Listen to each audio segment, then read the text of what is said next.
First of all, thank you so much to Kate for being here. Really excited to hear more about your story. Great, thanks for having me. Can you guys hear Kate? Sorry. Oh, now can you hear me? Great. Okay, yes. Great. It's good to get that sorted from the beginning. So tell us a little bit, first of all, about Obeo and what it is. Okay, so this is Obeo. It's essentially a glorified cardboard box. So it is designed to hold all your kitchen food waste. It takes the mess, smell and yuck out of food waste recycling. So you put all your vegetable peelings, your plate scrapings, your tea bags, everything can go into it.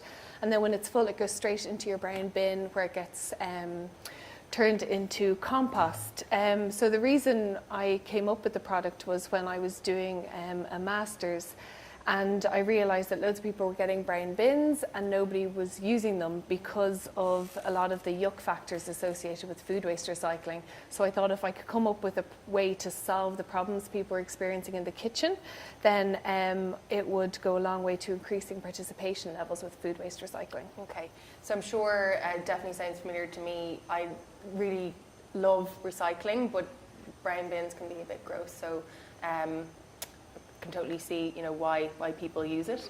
But we're not going to start there. So we're going to go back to learning more about your background and your university choices, and I guess what led you to establishing this product company.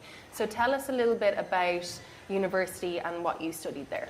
Okay, so I studied product design in the National College of Art and Design, which is just up on Thomas Street. And I was always, I guess, in college drawn to things with an environmental ethos, things that change user behaviour, and particularly kind of paper and origami type style products. And then when I finished university, my first job was in London as a packaging designer.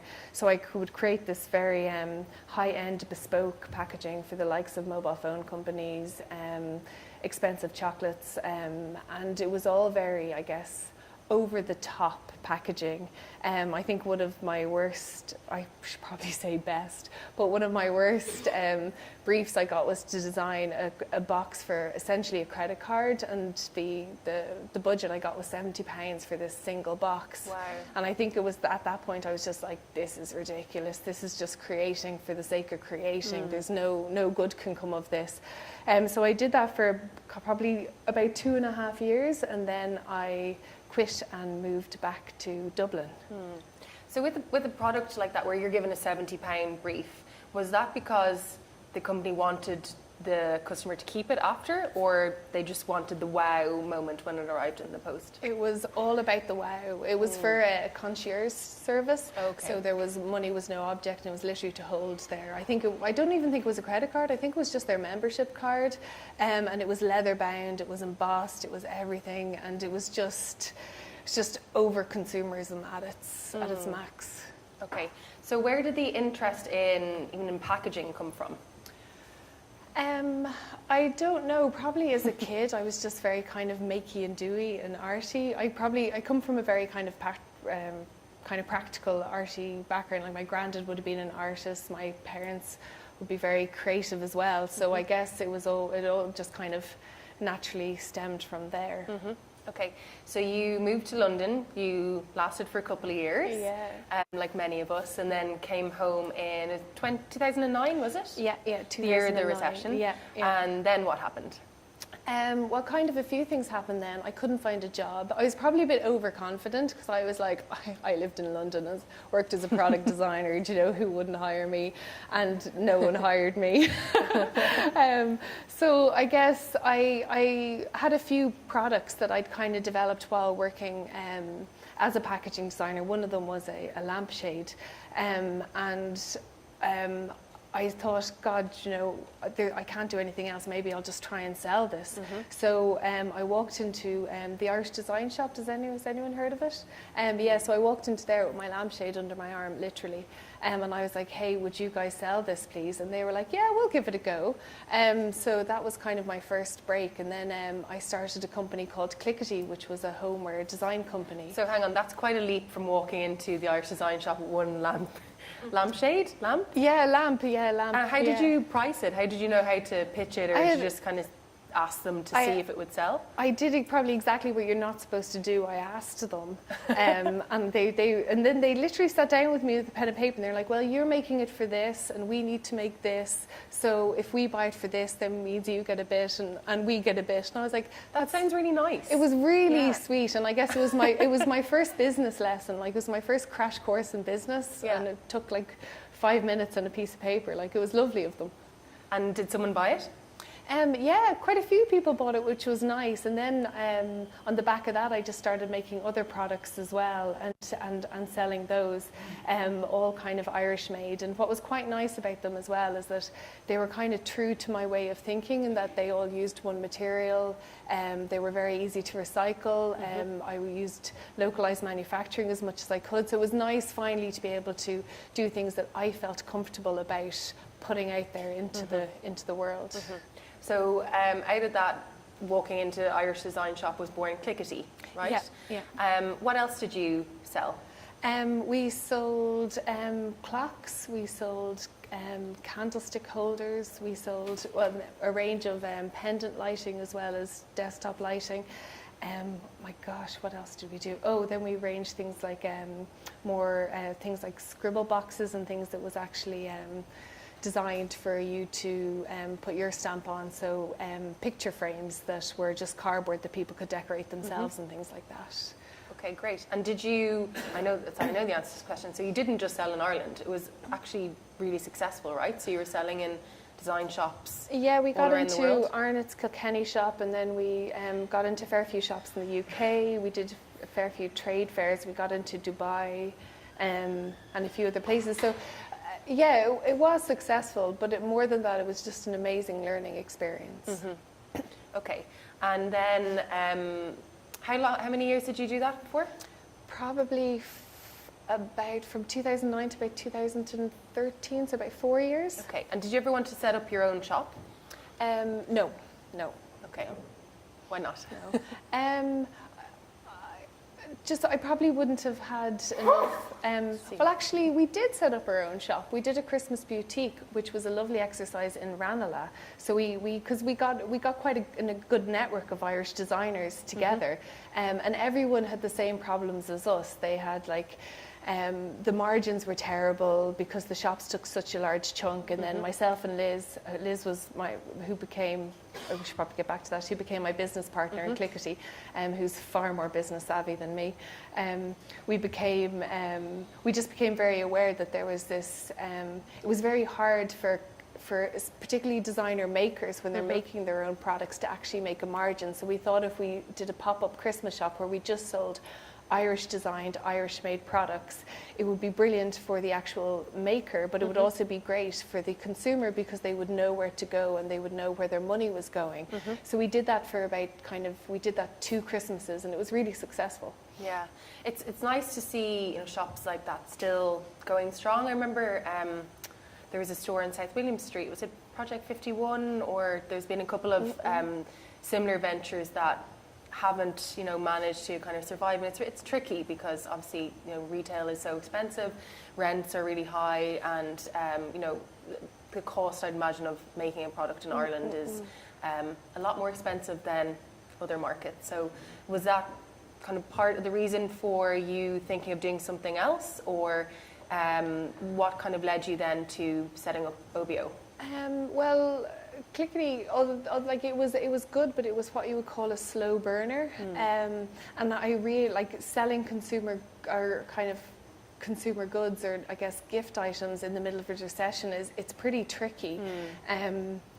So I think we realized as well, and the sheen had gone off of being a startup and not making any money as well. So I was working part-time as a waitress while doing a master's while running Clickity, and Liz was part-time accountant while running Clickity as well. Yeah. And we were both kind of getting fed up because we weren't focusing on one thing. We weren't making enough headway with Clickity, so we weren't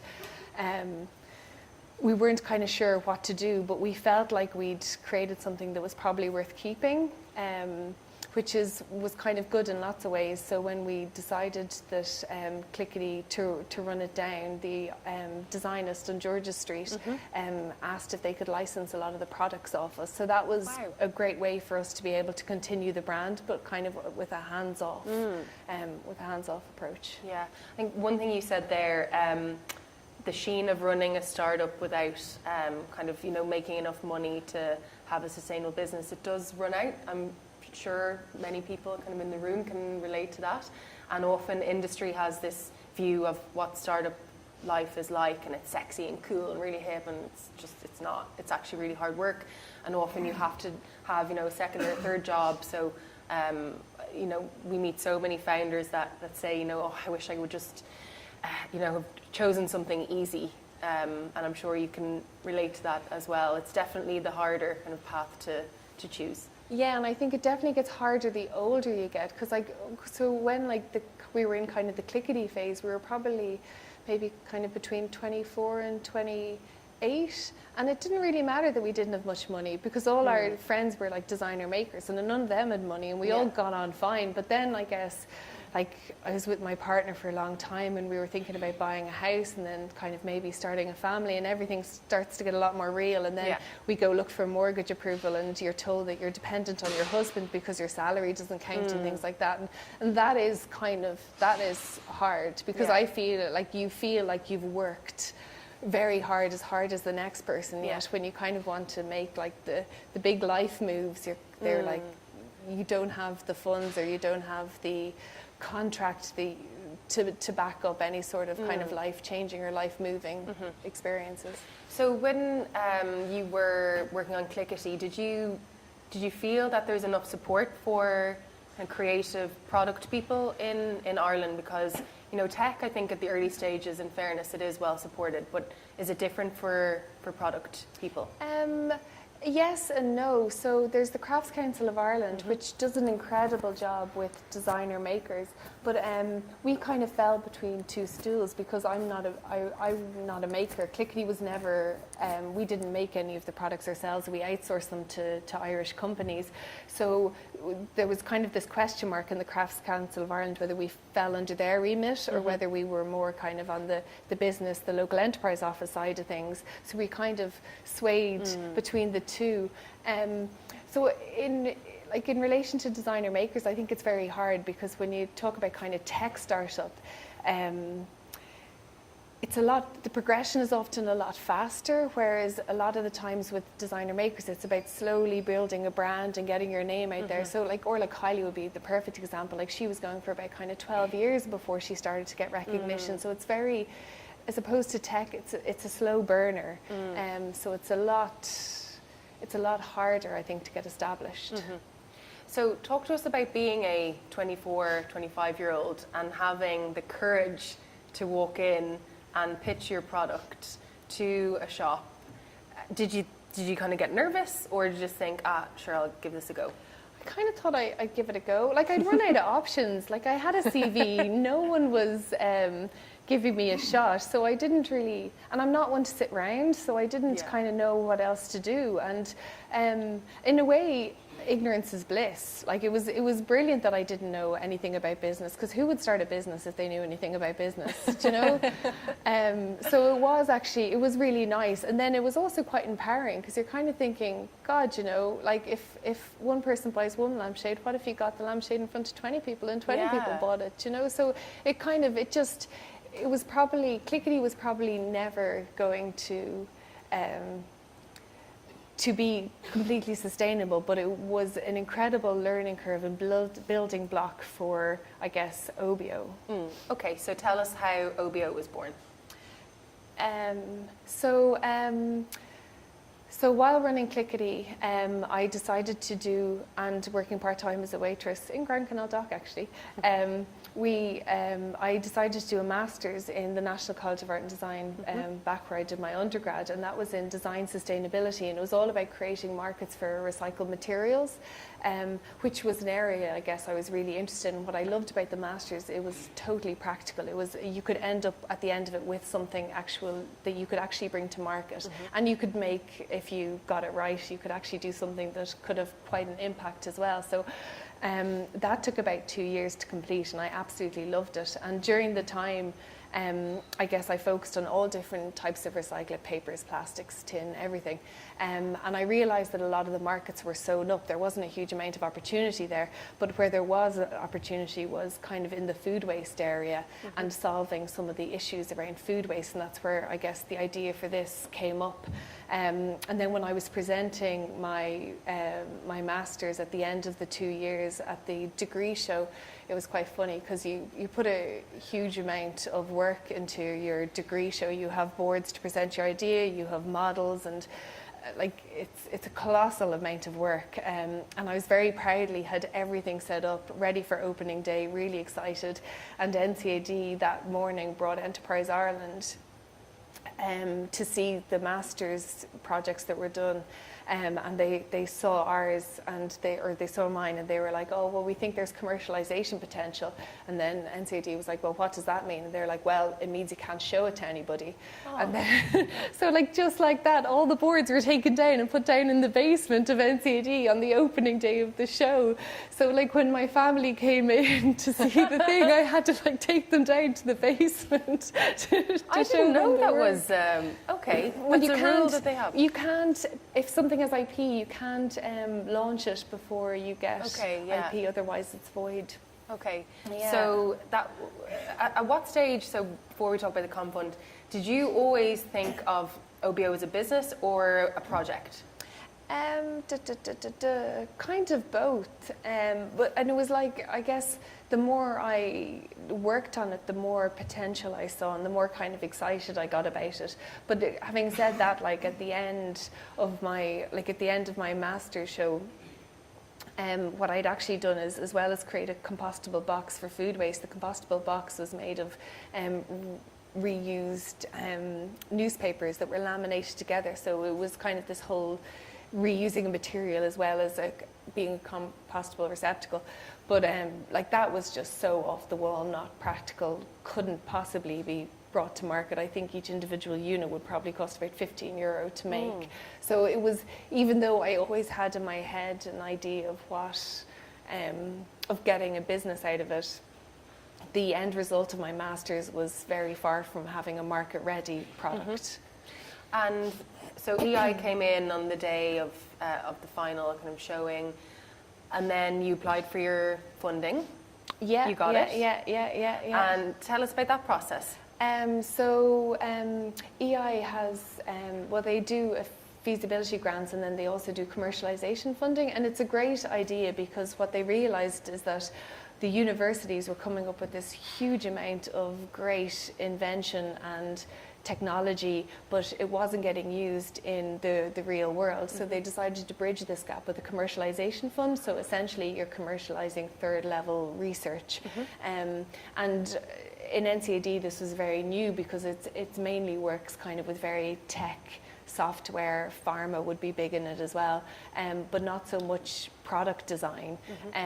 So that's where I guess we were kind of, us and another company called Gazelle who also spin it, we were kind of the first ones to, first kind of, I guess, very product-based commercialization fund projects of Enterprise Ireland.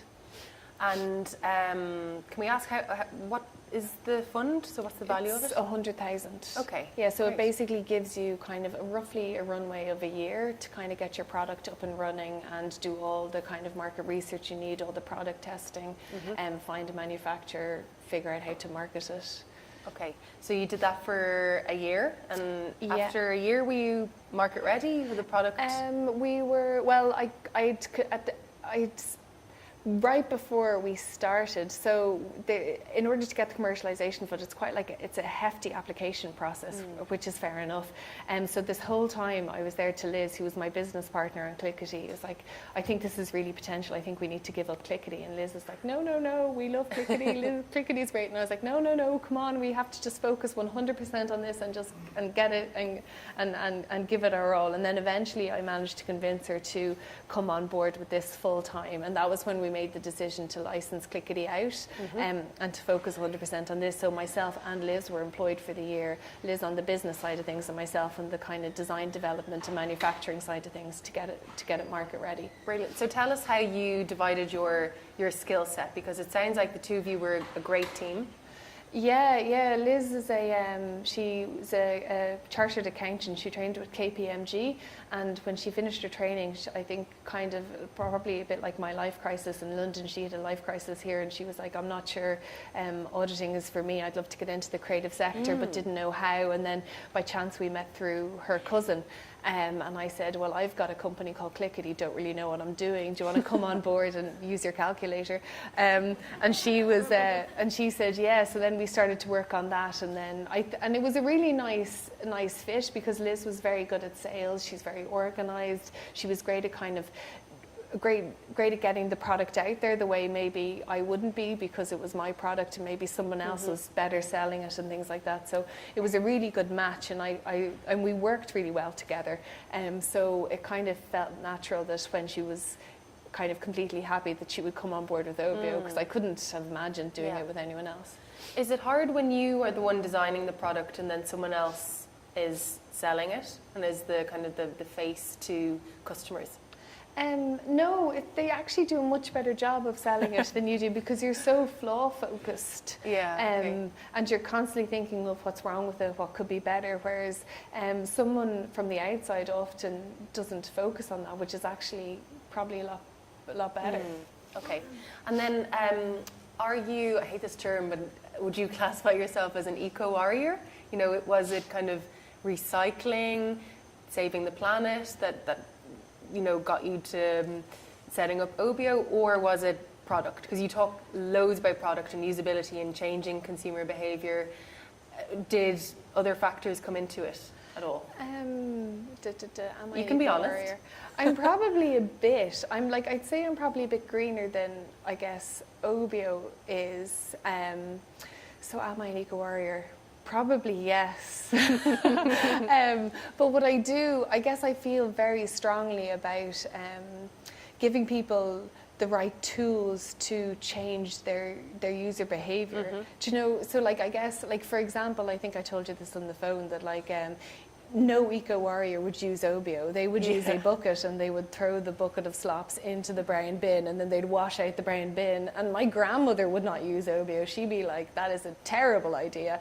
It's a giant waste of trees and paper. But I guess my argument is that if you get a group of people to change their user behavior and do something that they wouldn't otherwise do, you could actually have a massive environmental impact. So it is about kind of changing mass behavior, and that's, I think, what interests me. You give people the right tools, they can positively change their behavior, and that collective good can actually be very powerful. And I agree with you, because I think for your customer, the alternative probably is to do nothing at all. And I have first-hand experience of that. We get emails from people saying, like, I can't believe it, my teenager is actually recycling his leftovers, like, well done. And especially when we were out of stock there for 6 months in 2018, we would get emails from our customers saying, like, I can't believe this, all the food waste is just going into the black bin again. Okay, so we'll take a step back. So you've just done the year of supported by the Con Fund. Tell us about how the first product you shipped to market. When did that happen? So that was brilliant, actually. So we were about kind of, well, first of all, when we did the commercialization fund, when we got it, they were like, this is like, you have a year. And I was like, I'll only need 6 months. It's a cardboard box. How hard could it be? And then 8 months on, I was still desperately trying to find a manufacturer. And then kind of after about, I think it was bang on a year, I finally managed to get a manufacturer who could produce the product at the price that we felt people would be willing to pay for it. And then luckily, Liz, because she was an incredible salesperson, emailed the buyer of Dunn Stores, and she was like, hey, we have this paper-based product for food waste, do you want to see it? And like, I don't even know how to this day, but he just emails back and he was like, brilliant, our customers are asking for something like this, come in and see us. What? Yeah, it was crazy. It was amazing, and it was very lucky, and everyone goes, oh my God, was it so hard to get your first break? And you're like, no, that was actually really simple. So yeah, then we had a meeting in Dunnes Stores, and they said that this is great. We'll roll you out nationwide, and we were just like, oh yeah, brilliant! Like these nodding dogs. But we had absolutely no idea how we were going to fund the first production run. And so I remember us both leaving like Dunnes Stores HQ on Georgia Street. And we did like a double high five in the street. We were delighted with ourselves, and then the reality of what we actually had to do, or what we'd promised, kind of dawned on us. And then I think we had to kind of find a way to scrape 20 grand together to actually put the first production run in. Wow. Which we did do. I think we had a bit of money left over from the commercialisation fund. We both pooled all our savings, and we managed to get it into Dunnes Stores. And what was the time frame? So if you go in and you pitch to Dunnes Stores, do they expect to have product on shelf the next month? Do they give you a bit of leeway? No, they were very flexible, which was very sweet of them, actually, considering. So I think it was about 3 months then by the time we actually were able to get the product on the shelf. And then on the back of getting Dunnes Stores, we went around to all the super values individually and started trialling it in all their shops, and then we got centrally listed on the super values. But that was all on the back of just getting a break from Dunnes Stores. And so you've got the 2 agreements with Dunnes and Super Value, and you're on the shelf. So when did the marketing to consumers start?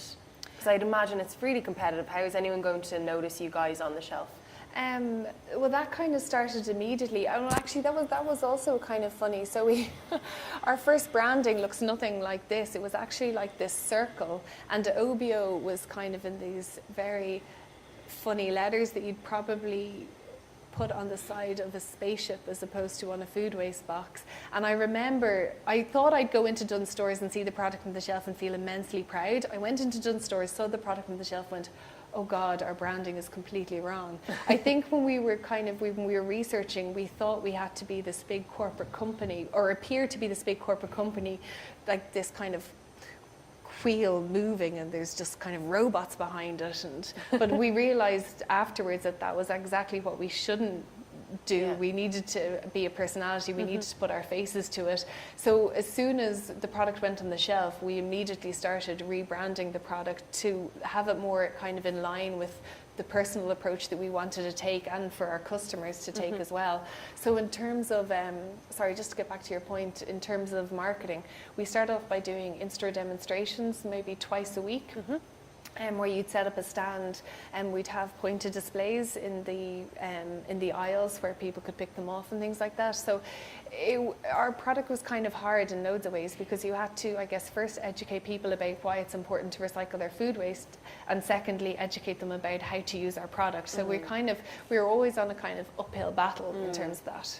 Yeah, you're an educator, and Ishil from Food Cloud always says that it's really difficult when you've got kind of 2 jobs to do. Yeah. So you are seen as the educator in the market, but you also have a product to sell too.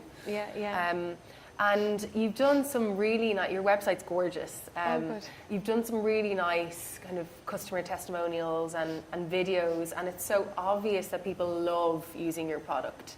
Was that something that was ingrained in the beginning, or did you get advice on that, or how did that kind of pan out? No, I think that all kind of happened naturally after we got rid of that awful, not our awful, because I actually really liked it, but that kind of cold first brand. Once we did this and it was all softer, and we got colours that we absolutely loved and we could stand behind, and myself and Liz then just decided to kind of be very in the face of it, and engage very much with our customers, and then when you did that, you just get it just naturally happens. So I'm laughing because I don't think it naturally happens. I think it's really hard to build a consumer brand. The majority of companies we have down at Huckletree are B2B brands, and I think it's quite rare to find and to meet a successful Irish consumer brand, because it's expensive typically to launch a new brand. So you obviously did lots of clever things, I think. So even your customer testimonials and picking out your top customers to act as your ambassadors. Did you also spend a ton on ads, or how did you reach people? Yeah, we did a mix. So I guess as we were selling in Super Value and Dunnes Stores, we were also selling online, and then we realised that kind of our online sales were growing actually a lot faster than our retail sales. And I think a lot of people maybe found us on retail and then moved to online because it was just a bit more convenient. So yeah, we did do a bit of paid advertising, but I think the majority of it, you see, it's very hard to know, because I think the social media aspect and the paid aspect, they both go hand in hand. So someone might see an ad and just kind of have you in the back of their mind, and then they might see something on their Facebook stream of, I don't know, you cooking at home, and they might put two and two together. So they both go hand in hand, but we did both. We did a lot of social media and a lot of paid advertising. Did you ever do TV, or apart from Dragon's Den, which we'll talk about? You never did you do TV ads or anything like that? No, nothing like that. No. Okay. Okay, so you're on the shelves in retail stores. You start selling online. You're noticing that sales are increasing. You go out and you look for more funding, right? That was kind of the next step. So tell us about that and what the round was for. Well, so at this point we were kind of, I think this was maybe the start of 2016. So we completely run out of money at this stage. So we had the commercialization fund, we did the competitive start fund, and we did the Ryan Academy with Propeller, which was absolutely brilliant. And what that did was actually, it made us investor ready, and it's quite an incredible program. You pitch again and again in front of panels of investors, and every week you're getting feedback and you're just refining. So it's incredibly intensive, and I say it's incredibly intensive. Liz did the majority of the work on that. And by the end of it, I guess the benefit is that you have a good relationship with a lot of investors, and you've built a network. So on the back of that, we managed to raise our seed fund. So we got 2 Irish private investors, a UK investment firm, and also a Enterprise Ireland HPSU match funding, and that all came, I guess, maybe the start of 2016, which was literally just in the nick of time. And like as soon as at this stage we'd run out of stock. We had been taking a salary for a couple of months, and I think the first thing we did is actually, when the money came through, is ring up our manufacturer and put in another production run and just be like, get this to us as soon as possible. So was there a time when you didn't have stock on shelf? Well, I know we made a choice. We decided to continue the stock on shelf, and then we just stopped selling online. Okay. Because if you lose your spot on the shelf with Dunnes Stores and SuperValu, you don't get it back. Okay. And this is the other amazing thing about our customers. So we literally emailed our customer, said, I'm really sorry, but there's going to be a delay of a month on your next order. We're going to try really hard to get it to you as soon as possible. And they're just such lovely people that they were just totally understanding. And I guess because you're a startup and they'd seen you grow and they know what it's like, there was nothing but, I don't even remember receiving one kind of annoyed or inconvenienced email. Everyone was just like, don't worry, just get it to us as soon as you can, totally understand. It was lovely. Tell us, who is your customer, by the way? Did you do customer personas or any of those exercises? Yeah, we do a few of them, and I still don't know whether I get it right. So I would, in my head, I have kind of a mother who's maybe 40 years old. She's still a bit hip. She wears Converse. She's got a few kids. She's pretty busy. She works. But then I sometimes end up I think so. Technically, our customer is like 70% female, and they're aged between kind of 35 and 60.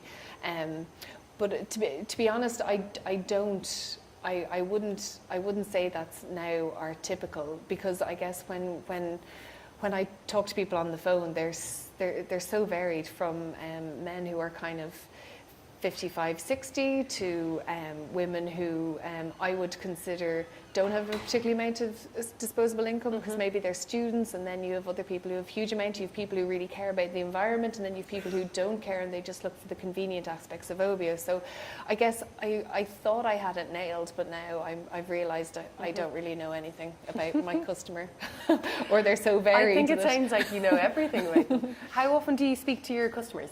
Quite a lot, and this is the thing I guess I prefer about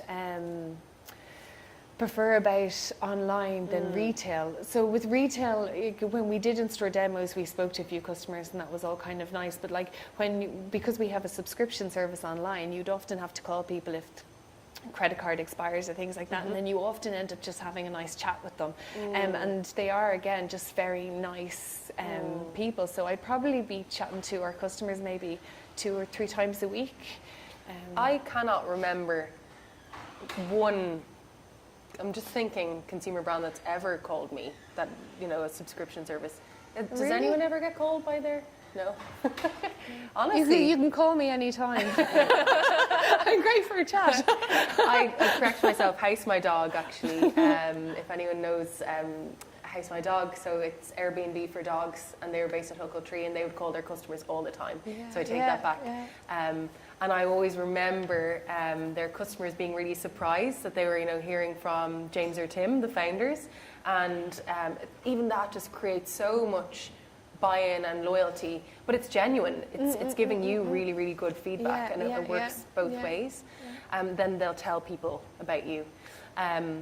Sorry, I have so many questions, and by the way, there will be time for questions and answers in probably about 15 minutes time, so start to think about your questions, not only me that asks the questions. So you've gone out to investors, you've closed your seed round, and then I know we talked about this. There was a little bit, in hindsight, maybe you would have spent that funding differently now if you had a chance to go back. So can you tell us a little bit about that? So I guess we kind of got conflicting advice at the time. So basically, when we got the seed funding, we were told that we were a product design company and that we needed to invest in another designer to extend our range. Whereas myself and Liz were like, well, actually, what we need to do is get this first product selling and then extend the range. But what we did is actually listen to the advice, which we probably shouldn't have in hindsight, because we were I think we were right now. We should have just got this first product up to selling at the volumes we needed it to and do whatever that took. But we hired another product designer and she was fantastic. So I guess for a lot of I think kind of the end of 2016 and a bit into 2017, myself and Emily was her name. We developed a whole range of kind of complementary products, and we put a huge amount of time and resources into it. And then we spent a huge amount of money at the end of it on market research and did like customer testimonials and validated everything. And then when we got to the end of it, we realised that we had no money to bring any of these products to market. So it was just this awful realisation and kind of this kind of, uh-oh, what have I done moment. It was almost like it was so comfortable because I was doing what I knew how to do, which was product development, research, playing with bits of paper, origami, sticking these together, getting customers' feedback. Like I loved it, but it was not bringing in money. And I guess when you're in a company, and especially a startup, it's just about bringing in money. It's quite straightforward. And I totally, in hindsight, I realize now that I just completely took my eye off the ball, and I was just very comfortable rather than where I should have been, which was incredibly uncomfortable with the sales we were getting with Obeo, and using my creativity to actually find new market opportunities for the product. And it's quite surprising when you say, you know, because as an outsider's view, I would have thought that someone would have said it to you, maybe. Well, you see, and a few people, I guess, did when we had various mentors at times, and then we would kind of swing back to focusing on the product, and then someone else would talk to us, and then we'd swing over the way of developing a range. So, like, advice can be kind of dangerous in loads of ways as well. And myself and Liz were, like, we built up an amazing network of mentors, and we pulled on their kind of their wealth of information a huge amount. But what I remember actually driving home from some meetings with Liz, and I was like, maybe we should just stop listening to people. Like, maybe that's the best thing. Maybe we need to just decide what road we're going to go down and just go gung-ho. But then that's very hard to do because, like, people out there have the scars and they know so much more than you. So it's so important as well to keep, I guess, listening. Yeah. And you're right, there's so many excellent people out there, and in Ireland and in Dublin. and they will talk to you about diversification. But it seems get the core product right first, and then absolutely. maybe diversify. But then you're putting all of your eggs in one basket, and it's risky. So you can totally see the two sides. And a lot of founders that we come across, learning to actually have the ability to say no, or maybe setting aside 2 hours a week where you go for kind of coffees with people, and becoming very strict about that. But I think as Irish people, we hate saying no. If someone's offering help, it's really difficult for us to go, no thanks, or maybe next month because you're worried about your reputation or, coming across badly. That's very true. So, okay, so now we are at the stage where your funding has kind of run out, and I guess you had some very big decisions to make. Yeah, so I kind of got to kind of mid-2017, kind of the latter end of 2017, I guess, when all this realization is dawning us that we can't bring new products to market. The Obeo food waste box isn't selling as much as we wanted to. We had a few leads in the UK and they fell through because of the B word. And then I guess it was kind of like we didn't know what to do next. And I remember, I think it was probably like August 2017, I just started probably just throwing stuff in random places, like having random meetings with people, trying to see if there was kind of something I'd missed, or maybe we should be in commercial food waste, maybe it's not household where the market is, and maybe retail was a terrible idea, or maybe it was a good idea. And I think I was probably at that time panicking because, and then myself and Liz, I guess at this point we started to have conversations about whether or not the company is viable, and whether we should keep going. And kind of we would sit down and we have chats about well, have we tried everything? Have we tried this avenue? Have we tried that? Or is there something we've missed? Or when did Dragon's Den come about? Oh, Dragon's Den happened right before we got our seed funding round, so that was probably the end of 2015. That wasn't one of your measures to try and save the business? No, that was kind of, Dragon's Den was kind of strategic form of advertising, I guess. Very clever. So then I guess, we're at the end of 2017, and I guess I'd just had a baby, so kind of my head was, I guess, all over the place. Liz was deciding what she wanted out of life, and I think we were it was probably back at the point of Clickity where we were like, real life has kind of taken hold. Like, I was on my second child, Liz was newly married, we just we were deciding whether we can survive on terrible salaries. And it's kind of a funny one, because you look around you and you see your friends who are equally as driven and smart, but they're on 3 times the salary that you are, and you just kind of almost feel like you're way back where you should be on the life scale. And it was kind of a bit of a realization for both of us. And then I think we both kind of came to the difficult conclusion, and neither of us, I think, are quitters, that the smart thing to do is actually not to keep going. And the smart thing to do is actually call it a day.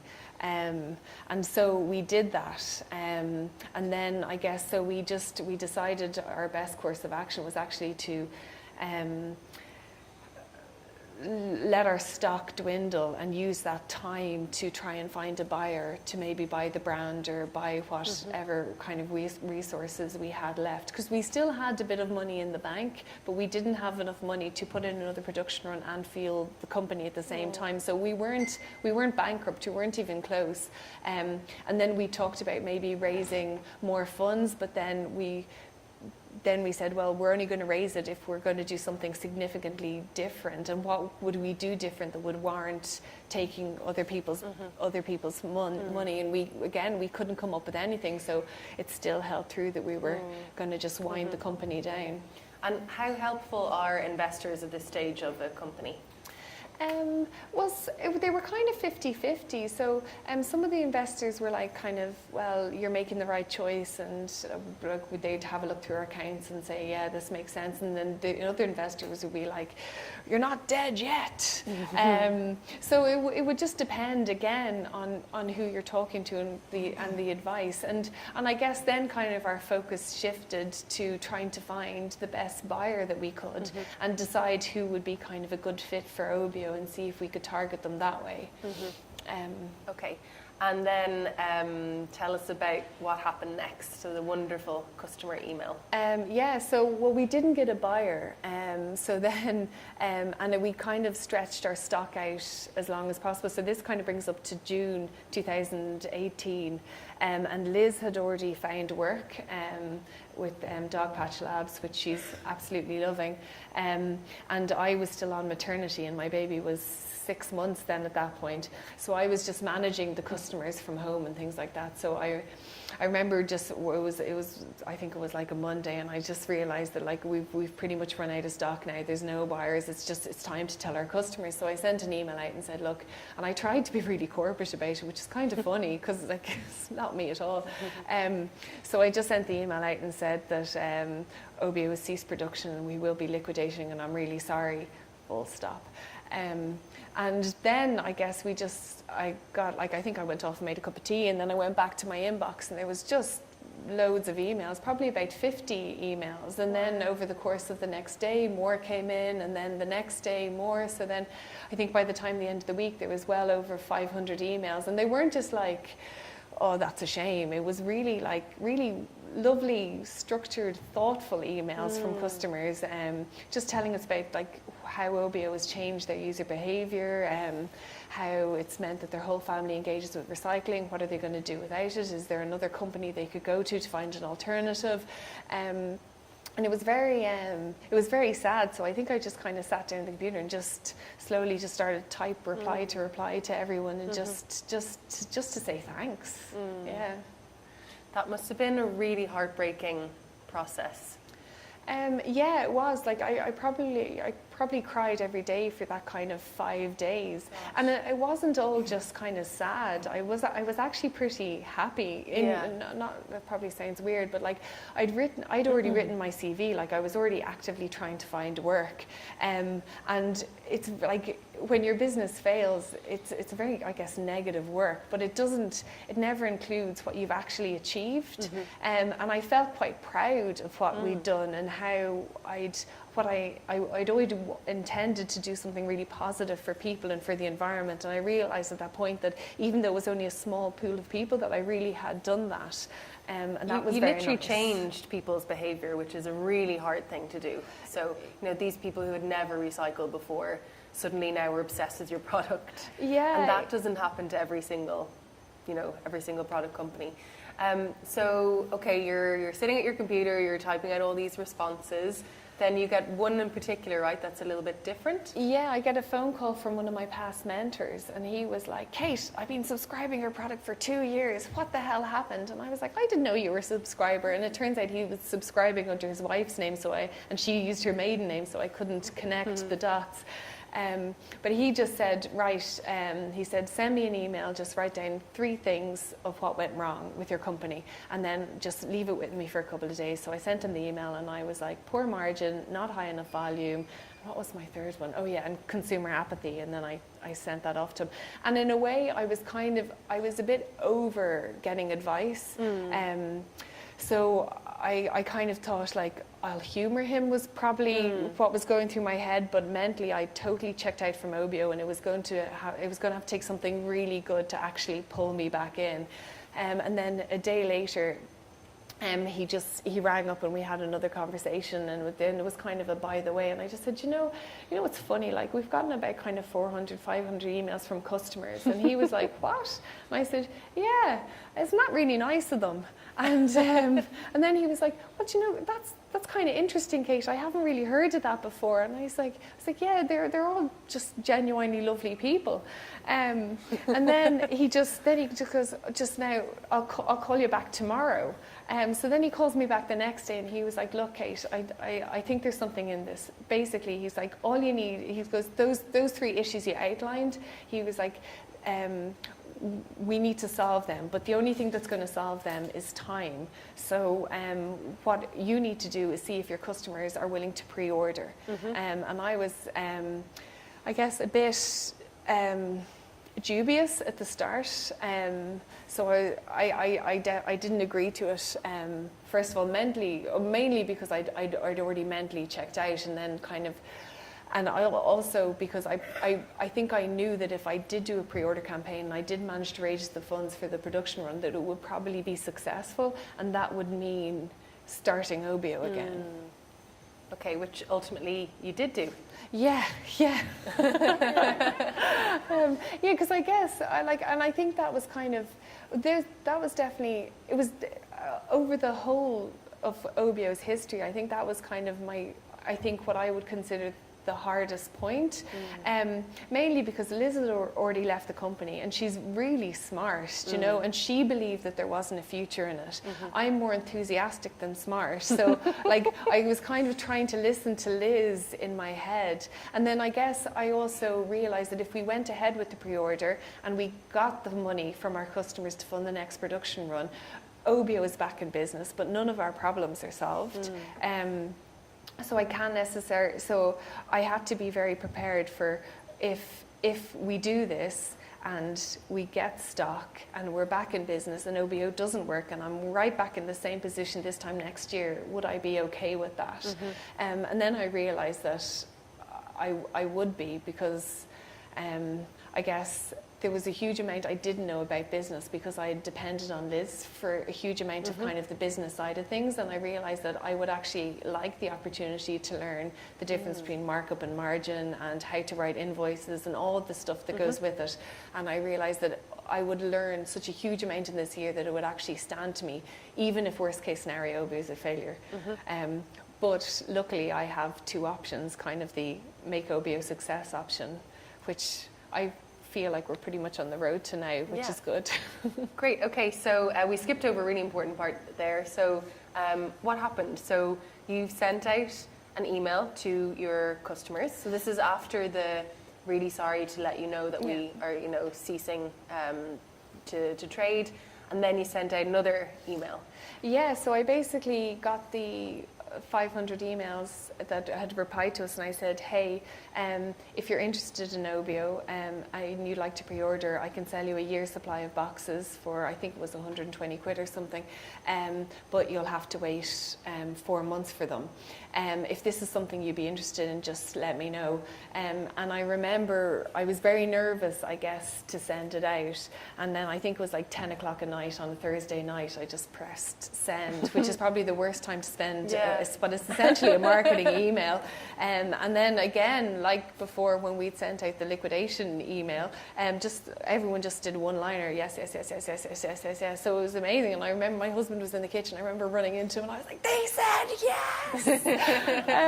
And then, because I guess as well, I had procrastinated over the decision because I didn't know whether I was ready to give Obeo another shot, that I hadn't created the infrastructure to actually take payment, or what to do next, because then all of a sudden kind of panic. And I was very concerned that nobody would give 120 quid to a company that was about to liquidate, and all I said is that, like, if we don't reach our target, I'll give you the money back. But like, if I liquidated, essentially I wouldn't have to give the money back. So they basically, this was all built on the fact that they were lovely customers and they knew myself and Liz, we'd built up a good relationship, and they trusted that I had every intention of giving the money back if we didn't make the make the target. But I think that was kind of a real barrier for me, thinking like, why would they trust us? Why would they give us their funds? But luckily, I guess they did trust us, and of all the customers that pre-ordered, only 2 of them actually questioned whether or not we would return the money if we didn't reach our target. And all I said is, I could just give you my word. And they both pre-ordered as well. So we raised the full production run in, I think, less than 30 days. And I had actually only ever wanted to raise half the production run. So it was amazing. It was just a lovely feeling. Did you ever think about doing a crowdfunding campaign? I mean, that is a form of it, but on the more official platforms. Yes and no. No, because I didn't need to, and also no, because I'd say like the likes of Kickstarter, the product has to be a new product, and ours wasn't a new product as well. And also with a lot of them, like I think is a Cube funding. I think there's the equity, and there's one of them an equity one. Crowdcube, yeah. So I guess the reason I didn't was because I didn't have to, which was quite nice. Okay, cool. And tell us about business today. So it's going. So I guess we had at the end of July we put in the next production run on the basis of the successful kind of crowdfunding campaign, and then I spent pretty much between August and November working with our new CFO, Brian Maguire, just to solve a lot of the problems with Obeo and I guess the margin, the volume, and the consumer apathy issues. And we came up with new financial projections, a new business plan. We've pitched that to all our investors. They're all on board. We've been trading now since the start of December, and it's all going really well. And what's different this time around, apart from what you just mentioned there? What's different? We've said goodbye to retail, so we no longer supply Dunnes Stores and Super Values because the margins just weren't there for us. We managed to lower the production costs on the product, mainly because we don't need to make it retail ready. It doesn't need to be displayed in packs of 5. It doesn't need to be banded. It doesn't need to be put in a shelf-ready display unit, and all that helps with your production costs. And then we've reduced our outlays quite a bit. Obviously, Liz is gone, so we don't have another salary. I now work from home. And then in terms of, we've been looking for new market opportunities. And also we found out a way to get into the UK through a partnership distributor as well. So and we're getting into offices as well at the moment. And how easy is it to convince someone to sign up for a subscription? Quite easy. So we do a trial pack. So people who are new to Obeo can get 3 of them for £5, which most of the cost actually goes on postage. So it's just about getting the product into the house, getting them to try it. And the conversion rate is very high from that. Brilliant. So a lot of our online advertising is very focused on just spend a £5, give it a go, and then they'll essentially convert naturally. And then our next kind of marketing tool that we're working on at the moment is that if they do convert to being a subscriber or a single purchase buyer, that will actually refund the price of the trial pack. Wow, that's cool. And tell us then, so there's a complimentary range of products as well.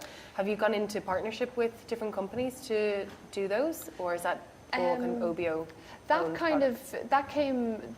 That came out of something that I've been wanting to do for quite a long time. So I guess it was all about, originally when the reason we got into trouble was that I was trying to expand the product range. But then I realized when I was doing kind of all my research between August and November, that loads of products I was actually using in my house were very close to the products that I'd love to be selling online. So then I just decided that I didn't need to reinvent the wheel, and if there are products out there that I really liked and I could stand behind, why not offer my customers them as well? So there are a range of products that essentially complement the Obeo food waste box, like fully compostable paper sandwich bags, a natural scouring pad for instead of that horrible green scouring pad that you do the washing up with, natural dish brushes, etc. So they're all going really well, and I guess I think the whole Obeo living range cost me about €700 to set up. I did all the product photography myself. Wow. I tried to get the minimum order quantities from any of the suppliers I was using, and literally because I had no idea how it was going to go, I was literally doing it on a shoestring, and we didn't even factor it into any of our projections for next year. It was just an experiment, and it's actually gone really well. So that's how you test out whether diversification works. Well, yeah, and I guess it kind of cements. Like, I think when people are in forced environments, such as market research groups, they very often say what they think they're expected to say. But I think what really stands is if someone is actually willing to pay for a product, and if you can just get a minimal viable product out there and see if people are actually willing to pay for it, that's the best proof you could ever have for something. Yeah.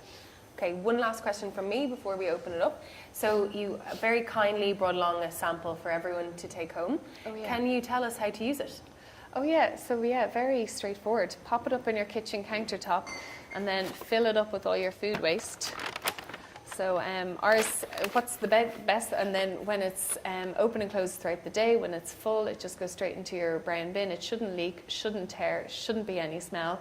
And my favourite thing about it is that mine actually moves around the kitchen with me throughout the day. So it's beside the kettle during the day for your tea leaves and tea bags and things like that. And then it's beside your chopping board when I'm prepping the dinners. And so yeah, it's just very handy little tool to have around the kitchen. So make sure that you take one and let us know how you get on with it. What social channel is best to reach Obeo on? Is it Instagram? Facebook and Instagram. Okay, yeah, cool. Yeah, Facebook and Instagram. So you might tag Kate in a post and be nice. Now, who would like to ask a question? Great. We'll try just shouting up and see if we can hear you.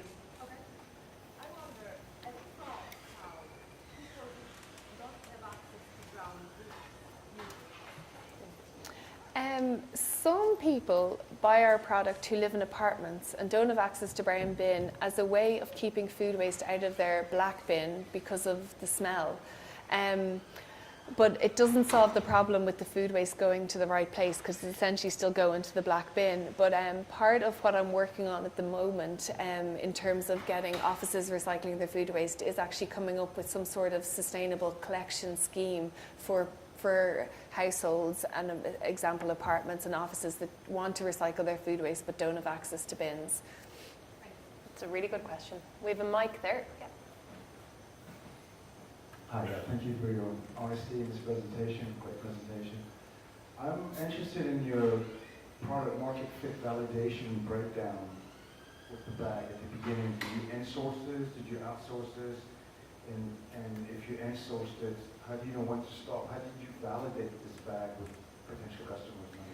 We actually did both. We did a lot of focus groups ourselves with just our friends and family, and so we'd basically give samples to anyone to give them a go, and often we'd maybe take photographs of what they do with the box, or take videos and things like that, and then we outsourced it as well. But we outsourced it twice, and interestingly, and maybe this is the first bit of market research we got back told us that absolutely no way should you go ahead with this. Yeah, categorically bad idea. Yeah. Based on what? What kind of feedback? Just the market not being ready for it, and I think he had quite a valid point in that one. But it was also and price point as well. Yeah. But we didn't listen to him.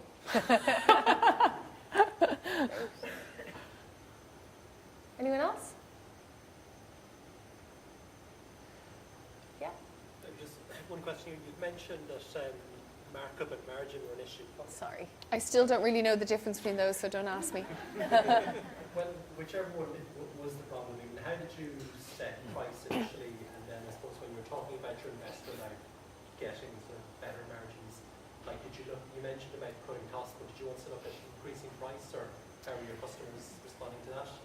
Yeah, and actually advice from our mentors have been both. Some of our mentors tell us that the product is too expensive and it has to be lowered, and other of our mentors would say that your customer isn't price sensitive and you should increase the cost. So the answer to that is I don't know. And what's interesting as well is I'm not my customer, so I can't even just tell you how much I'd pay for the customer, because I'd be the person who would use a bowl and just throw it into the brown bin.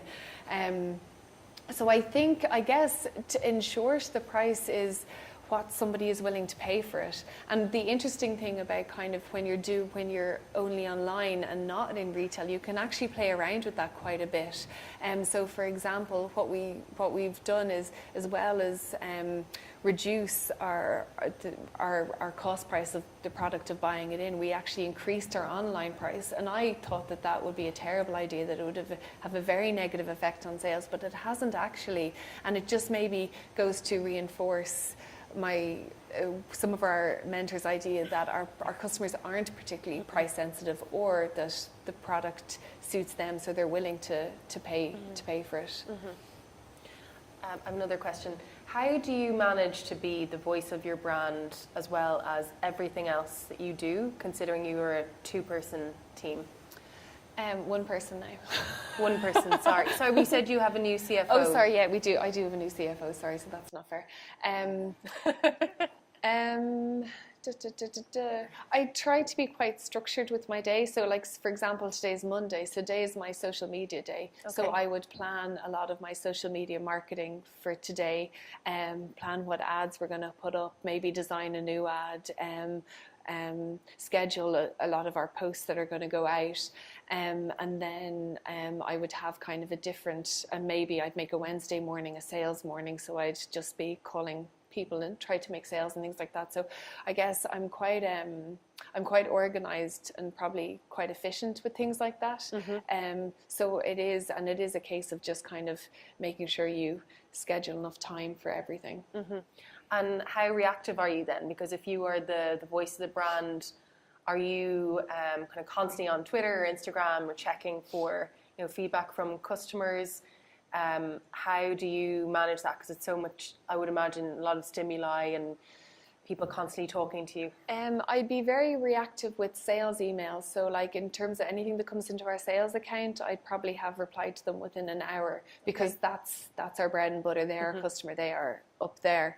In terms of Twitter, and I guess Twitter I'm not very strong on, but like Facebook and Instagram, I would check it maybe twice a day, maybe 3 times, but I'd be quite strict, because you can just get into a time warp with it. And I'm still probably not as good at checking other people's and getting involved in other conversations as I should be. But I'd be very aware that it is a huge amount of time and effort to keep up to date with it. And probably in terms of, and I guess now that we're just such a small team, you really do have to prioritize and see what is actually going to bring in money. And me spending a morning making sales phone calls goes a lot further than spending a morning kind of liking and sharing on social media. Do you sell via social media yet, or is it via your website? We sell on Google Marketplace. Okay. And I think we have a link on our Facebook to our shop as well. Great.